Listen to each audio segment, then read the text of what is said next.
все зовут меня.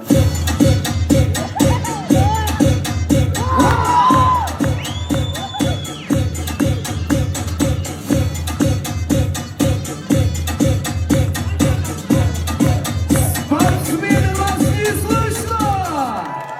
Смотри, разом спецзаказ!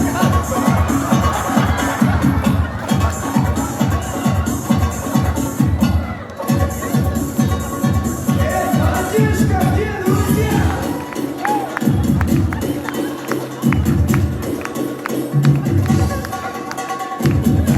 Разом делай!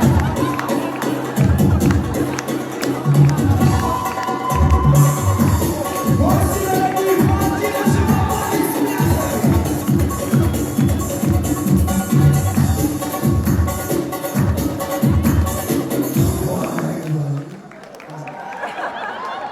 Azam, şu ayaklarla işe bir de tırıcılan desem.